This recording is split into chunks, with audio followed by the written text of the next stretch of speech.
noches, bienvenidas y bienvenidos. Gracias por estar aquí de nuevo y gracias a nuestro invitado que está aquí en nuestro estudio de CNN en la Ciudad de México. Stefano Fumarulo es un especialista en temas anticorrupción y forma parte, entre otras cosas, de la Comisión Antimafia del Parlamento italiano.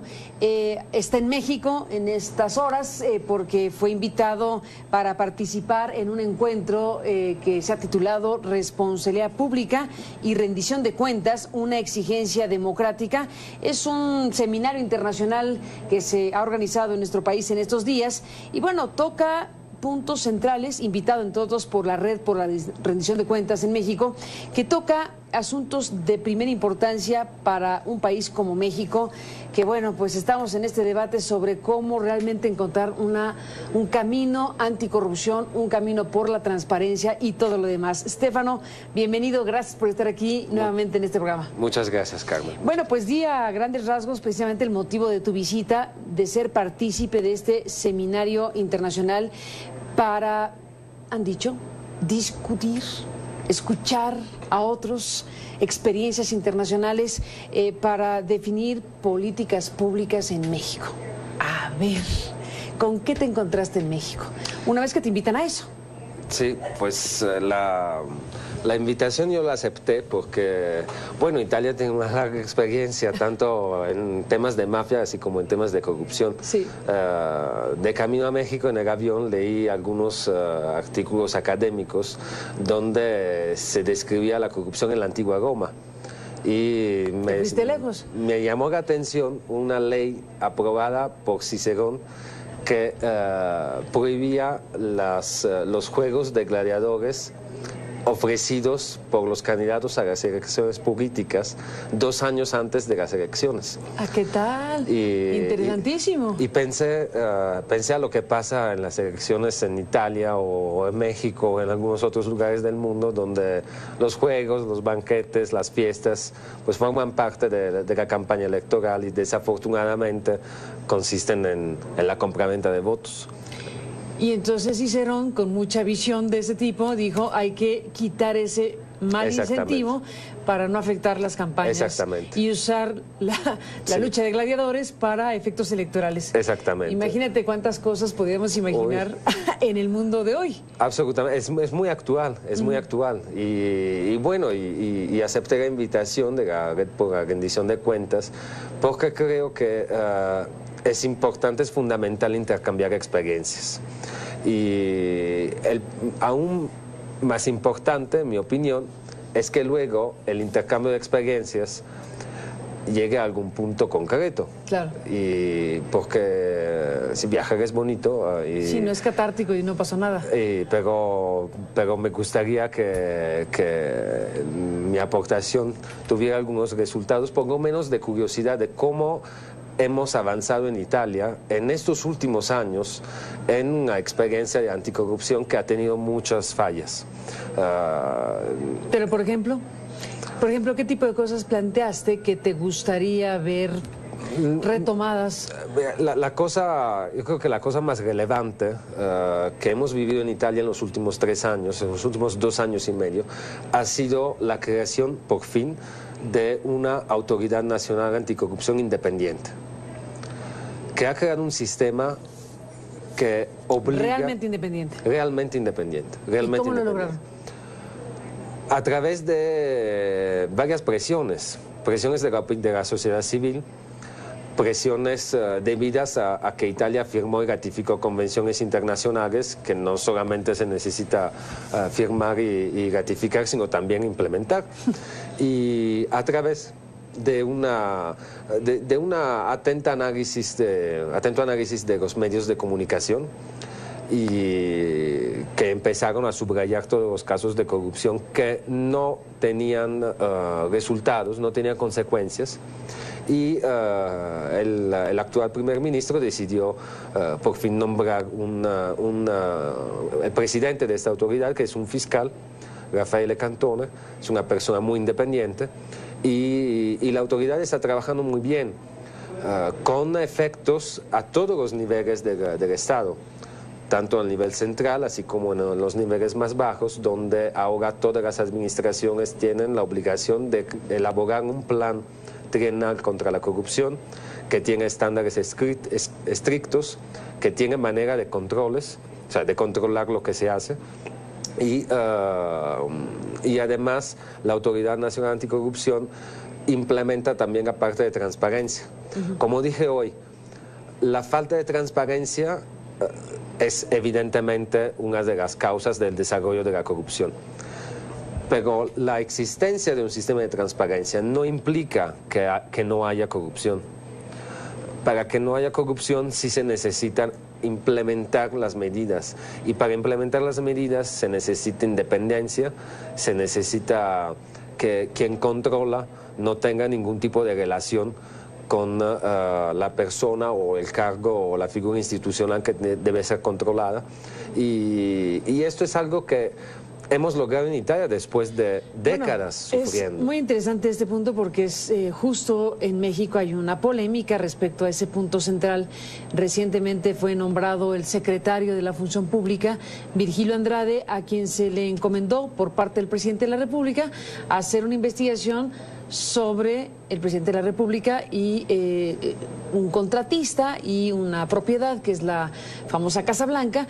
Y aquí el gran asunto era pues que se le encarga a una persona que es sabido, es cercana al entorno presidencial, que investigue al entorno presidencial, y eso, en pocas palabras, no funciona. No hay un grado mínimo de credibilidad porque no hay un grado básico de independencia respecto a quien va a ser investigado. Y eso, bueno, pues es lo que tú estás planteando respecto a lo que han encontrado en Italia como una condición irrenunciable para que un fiscalizador no esté tocado por una relación previa. Absolutamente. Te hago un ejemplo concreto. En Milán, en estos meses, se está llevando a cabo la exposición mundial, la Expo 2015. Y evidentemente todos los criminales, tanto los delincuentes organizados así como los criminales de cuello blanco, vivieron esta posibilidad con los ojos que casi lloraban de la felicidad. Y Raffaele Cantone, el presidente de la Autoridad Nacional Anticorrupción, empezó a analizar todas las licitaciones previstas. Fueron bloqueadas más del 50%. Y porque presentaban elementos de infiltración y elementos de corrupción, conflicto de interés, conflictos de interés. Más básico de los temas. Yo creo que eso es fundamental, porque eso restituye la confianza a la gente. La ciudadanía, creo que en muchas partes del mundo ya está cansada de lo que pasa en los congresos, de lo que pasa en los gobiernos, y los políticos, la clase político institucional tiene el deber de actuar así como la política con la P grande debería actuar, para eliminar las diferencias entre los ciudadanos, para hacer que cada país sea mejor, funcione mejor. Y si me puedo permitir, México no es mi país, a pesar de que lo considero mi segundo país. Yo creo que la historia de la Casa Blanca evidencia y subraya dos problemas. Déjame hacer una pausa, si no te importa, claro, porque tengo que hacer un corte, Estefano, y regresamos con el tema de la Casa Blanca. Volvemos. Vamos a acreditar que sí es posible conducirnos como servidores públicos con plena transparencia y rendición de cuentas. Demostremos que sí es posible combatir con eficacia la corrupción. Habrá intereses en conflicto cuando los intereses personales, familiares o de negocios del servidor público puedan afectar el desempeño imparcial de su empleo, cargo o comisión.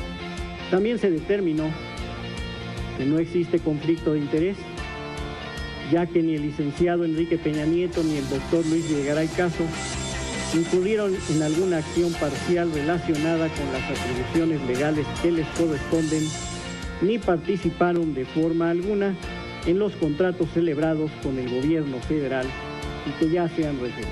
Regresamos en esta conversación en donde has enfatizado con toda razón que cualquier ente anticorrupción en cualquier país del mundo debe ser independiente. Parece una obviedad, pero en realidad hay que subrayarlo porque resulta que en países como el de México, pues no parece que les quede claro que es una condición irrenunciable que haya esta independencia respecto a quien va a ser investigado. Y te quedaste con el caso de la Casa Blanca que estabas a punto de analizar hace un momento. Recuperamos la idea. Sí, la idea que yo tengo, leyendo las noticias y leyendo la investigación que también llevaste a cabo tú, pues es que ahí se pueden evidenciar dos problemas. Primero, la falta de un sistema que actúe automáticamente cuando surge un problema de este tipo. El segundo es una cuestión puramente política. Yo creo que si un político, si un representante institucional está acusado de algo y está seguro de no haber cumplido, de no haber cometido alguna irregularidad, pues es mejor para él que sea un organismo independiente a evaluar su acción. Exacto. Y no un compañero de partido o un compañero de gobierno. Porque la gente se queda con la idea que todo está organizado para cubrir los hechos. Políticamente yo creo que, si podemos utilizar una expresión de soccer, es un autogol. Es un autogol. Es un autogol. Salió contraproducente. Exactamente. Y esto ha pasado muchas veces en Italia. No hay casos similares, pero sí ha pasado muchas veces. Y bueno, por ejemplo, en mi ciudad o en mi región tenemos la fortuna de haber tenido un alcalde, ahora gobernador de la región, fiscal antimafia, que en estos temas es inflexible. Somos la única ciudad en Italia donde un alcalde denunció a un miembro de su gobierno, a un secretario de su gobierno por corrupción. Y esto crea confianza en la gente. La gente se dio cuenta que no era una cuestión de protegerse entre ellos. Colusión entre ellos. Y de hecho, también a nivel nacional, ahora Miquel Emiliano, el actual gobernador, es visto como una persona independiente, como uno de los pocos políticos que tienen un cargo institucional que son independientes, porque cuando hay que pegar, pegas. Y bueno, y además hay un debate político favorecido por la sociedad civil, como te decía antes. Hace unos años en Italia empezó una campaña pensada y abogada por Libera, que se llama Riparte el futuro, reactiva el futuro. Esta campaña tiene algunos tratos interesantes. Cada candidato a cualquier tipo de elección, sea municipal, sea regional, sea nacional, tiene la posibilidad de adherir a esta campaña presentando algunos documentos. Primero, su currículum vitae. Segundo, sus antecedentes penales. Y tercero, una declaración patrimonial sobre su situación patrimonial. Cuánto ganó el año anterior, cuántos inmuebles tiene, cuántos inmuebles son parte del patrimonio familiar, si tiene cuotas en cooperativas. Eso es algo muy interesante. Los candidatos que adhieren a esta campaña reciben una pulsera y pueden caminar durante la campaña electoral con la seguridad de ser un candidato limpio. ¿Con una pulsera que dice pasó la prueba? Exactamente. ¿Y qué efectos ha traído ese ejercicio? O sea, que no te pulsera. Además, esa pulsera, bueno, la adhesión a esta campaña también era para comprometerse, una vez ganadas las elecciones, a hacer unas acciones administrativas o políticas y con un monitoreo de esta acción. Y ha sido interesante, ha sido algo que ha crecido durante estos años. ¿Ha tenido efectos electorales? Ha tenido efectos, yo creo que... la gente estaba viendo si tiene pulsera o no, quiere decir que creo que eso, como todos los procesos culturales, es algo que no tendrá impacto inmediato. Pero sí se habló mucho en Italia. de los candidatos que tenían la pulsera blanca. Y es imposible medir cuántos votos pasaron o no gracias a la pulsera blanca, pero es algo que es una cuestión cultural que en Italia no teníamos. Nosotros vivimos décadas de corrupción que empezaba justamente en el periodo electoral. Y ahora, gracias a esta campaña, gracias a las presiones de los medios de comunicación, gracias a la presión que hicieron varios académicos que analizaron casos de corrupción, tenemos una situación que no es la mejor del mundo, pero ya cambió un poquito. La semana pasada fue obligado a renunciar de su cargo el alcalde de Roma, o sea, el alcalde de la capital, y no por delito ni por investigación, porque no logró comprobar algunos recibos de restaurantes. El alcalde de la capital. O sea, no estamos hablando del alcalde de un pueblito de 100 habitantes. No, del alcalde de la capital de Roma. Y no pudo comprobar los recibos y la presión también de una parte sana de la política fue fundamental y el señor tuvo que renunciar. Hace unos días. El jueves pasado. No, bueno, pues está flor de piel todo eso. Estéfano, déjame hacer una pausa y regresamos en esta conversación. Bueno, para seguir escuchando lo que tiene que decir alguien como tú, que ha estudiado y que forma parte incluso de una comisión que está actualmente con esta definición antimafia en el Parlamento italiano. Después de la pausa regresamos contigo en un instante más. Volvemos.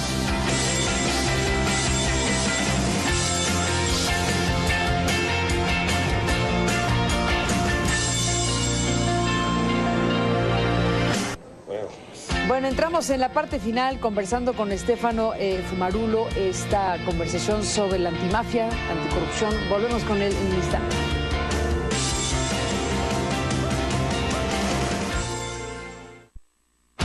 Regresamos, Estéfano, en esta conversación.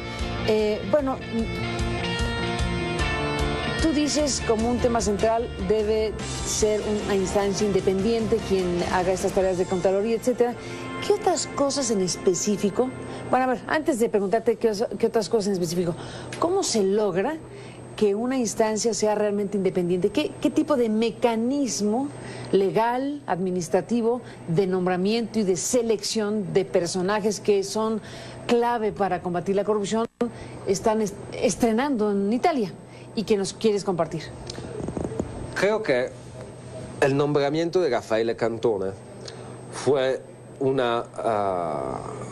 la consecuencia de una reacción política de sobrevivencia. De sobrevivencia. De sobrevivencia. De la propia clase política. Exactamente. A ver, cuéntame de eso. En Italia hemos tenido, como te estabas comentando, décadas de desastres, donde la clase política no daba cuenta a nadie de lo que hacía. En 1992, la operación de la Procuraduría de Milán, Manos Limpias, abrió un sistema, abrió la ventana hacia un sistema de corrupción total. Casi el 60% de los diputados y senadores del Parlamento italiano estuvieron bajo investigación. Algunos fueron a la cárcel, otros fueron condenados, otros fueron absueltos, pero la gente se ilusionó, o sea, la gente ya estaba feliz. Pero hubo también cosas muy duras, hubo asesinatos de jueces. Sí, claro, pero esa era la parte de la delincuencia organizada que básicamente estaba contemporánea a la operación Manos Limpias. Y quizás la historia nos contará si había alguna relación entre las dos cosas. Y luego, ¿qué pasó? Pasó que la legislación italiana no estaba buena. Y de todas las decenas y decenas y decenas de investigación que se abrieron, muy pocas tuvieron consecuencias procesales importantes, relevantes. Y ahí entra un personaje, un fenómeno muy raro, un empresario que presuntamente llegaba de un mundo diferente, del mundo político, hablo de Berlusconi, que entra en la política. Y de hecho Berlusconi era el enlace con el viejo sistema corrupto. ¿Y qué empieza a hacer? Empieza a destruir el país. Lo destruyó por 18 años, con una estrategia científica muy interesante, con un conflicto de interés permanente en cualquier acción que hacía, desde decidir sobre temas de deporte, siendo dueño de un equipo de fútbol. O de medios. Hasta el control de los medios, hasta ser el dueño de sus televisiones privadas y el que, siendo primer ministro, manejaba las televisiones públicas. Vaya concentración. Delitos borrados del Código Penal porque eran los delitos para los cuales él estaba bajo investigación. O sea, una situación que normalmente individuaríamos en situaciones de países africanos donde hay dictaduras. Y se tuvo en Italia, en la Unión Europea, y hace unos años. Luego Berlusconi cayó y la gente, una vez más, volvió a la política, pero volvió a la política de manera muy crítica. Empezó a decir, todos son iguales, todos son corruptos, todos roban. Esto permitió que entrara de manera fuerte, de manera muy relevante, un nuevo movimiento que se llama Movimiento 5 Estrellas, que entró en el Parlamento con algunas banderas: transparencia, transparencia y transparencia, son todos iguales y los vamos a denunciar a todos. Pues en ese momento, cuando llega a ser primer ministro Matteo Renzi, creo que él tuvo la inteligencia de darse cuenta que ya un tipo de política no es aceptada por el pueblo italiano. La decisión de elegir a Raffaele Cantone está ligada a esto. Una persona honesta, una persona absolutamente transparente, un fiscal excelente y la persona adecuada en el momento adecuado. Y creo que hay muchos Raffaele Cantone en Italia que podían tener ese rol. Lo importante fue elegirlo. Lo importante fue una decisión que la opinión pública veía como independiente. Desde ese momento, ahí sí empiezan varias consecuencias administrativas a todos los niveles. Así que la decisión de elegir el responsable anticorrupción de un municipio o de un estado sí le compite al Ejecutivo. Sin embargo, con estándares tan estrictos que no se puede nombrar al amigo o al compañero de partido o al familiar. Debe de ser una decisión motivada con pruebas, evidencias de currículum y de capacidad, etcétera, etcétera. Pues todo un tema, desde luego, Stefano, que tiene que ver con la antimafia, con la anticorrupción, con lo que se hace y con lo que no se hace en países como México, en este caso. Te agradezco mucho que hayas estado en este programa para conversar parte de lo que dijiste en esta incursión tuya, en este seminario internacional que se organizó en México. Y bueno, pues nos mantendremos en comunicación sobre estos asuntos. Gracias por estar aquí, como siempre. Muchas gracias, Carmen. A ti, gracias, Stefano. Gracias a usted que nos permitió acompañarle. Pásela bien. Buenas noches, hasta mañana.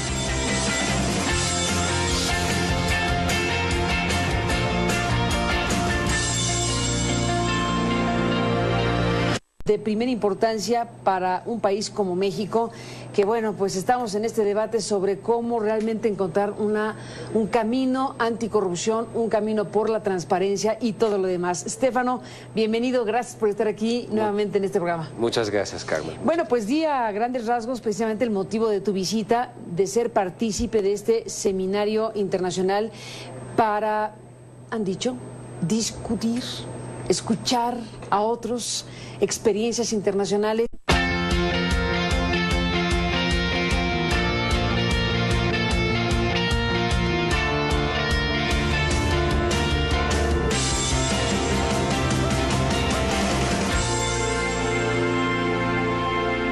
Buenas noches, bienvenidas y bienvenidos, gracias por estar aquí de nuevo y gracias a nuestro invitado que está aquí en nuestro estudio de CNN en la Ciudad de México. Stefano Fumarulo es un especialista en temas anticorrupción y forma parte, entre otras cosas, de la Comisión Antimafia del Parlamento italiano. Está en México en estas horas porque fue invitado para participar en un encuentro que se ha titulado Responsabilidad Pública y Rendición rendición de cuentas, una exigencia democrática. Es un seminario internacional que se ha organizado en nuestro país en estos días y bueno, toca puntos centrales, invitado entre otros por la Red por la Rendición de Cuentas en México, que toca asuntos para definir políticas públicas en México. A ver, ¿con qué te encontraste en México una vez que te invitan a eso? Sí, pues la invitación yo la acepté porque, bueno, Italia tiene una larga experiencia tanto en temas de mafia así como en temas de corrupción. Sí. De camino a México en el avión leí algunos artículos académicos donde se describía la corrupción en la antigua Roma. Y me llamó la atención una ley aprobada por Cicerón que prohibía los juegos de gladiadores ofrecidos por los candidatos a las elecciones políticas 2 años antes de las elecciones. ¿A qué tal? Interesantísimo. Y pensé a lo que pasa en las elecciones en Italia o en México o en algunos otros lugares del mundo donde los juegos, los banquetes, las fiestas, pues forman parte de la campaña electoral.